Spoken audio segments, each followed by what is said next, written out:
तो अपने आप को नहीं जानने का परिणाम क्या है कि व्यक्ति शारीरिक दृष्टि से भी दुखी बन रहा है, मानसिक दृष्टि से भी दुखी बनता है, भावात्मक दृष्टि से बहुत ज़्यादा दुखी बनता है।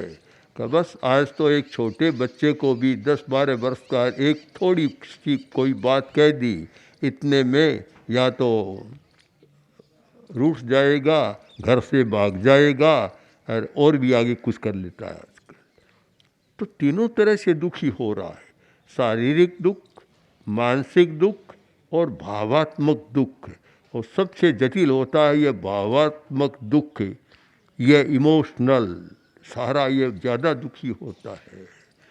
तो इसलिए धर्म को समझने का आप अर्थ समझे कि हम धर्म को समझने का मतलब अपने आप को समझते हैं, अपने आप को इन सारे दुखों से बचा सकते हैं, शारीरिक दुखों से भी बचा सकते हैं। उपवास करने वाला, एकांतर करने वाला तो लंबा जी जाता है और बहुत खाने वाला जल्दी मर जाता है। उपवास से कोई बीमार नहीं होता, कोई मरता भी नहीं है जल्दी। कल ही मैंने एक लेख पढ़ा था, उसमें था कि अगर किसी को भी दीर्घायु रहना है, स्वस्थ रहना है, तो वह कैलोरीज को कम करे। ज़्यादा कैलोरी खाएगा, ज़्यादा मात्रा में खाएगा तो एक ऐसा अणु बनता है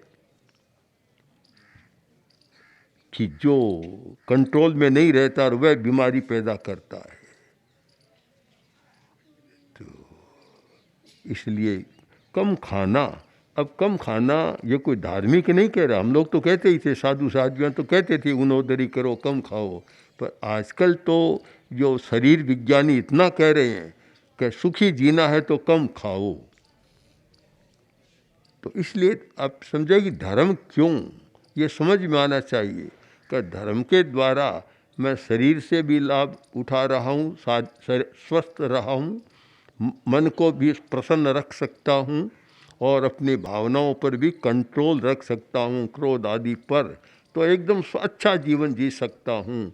हम तो एक सूत्र बना सकते हैं कि स्वस्थ व्यक्ति कौन, कि जो धार्मिक है, जिसने धर्म को समझा है, जिसने आत्मा को समझा है और जिसने चेतना को समझा है, वह व्यक्ति स्वस्थ है। जिसने धर्म के मर्म को नहीं पकड़ा वह तो अस्वस्थ रहेगा, बीमारियों की आता चला जाएगा। इसलिए हम इस पर विचार करें कि धर्म कोरा क्रियाकांड आदि में नहीं, अपनी चेतना को ज़्यादा से ज़्यादा समझने का प्रयत्न करें, अपनी आत्मा को समझें, चेतना को समझें और चेतना को पवित्र रखें।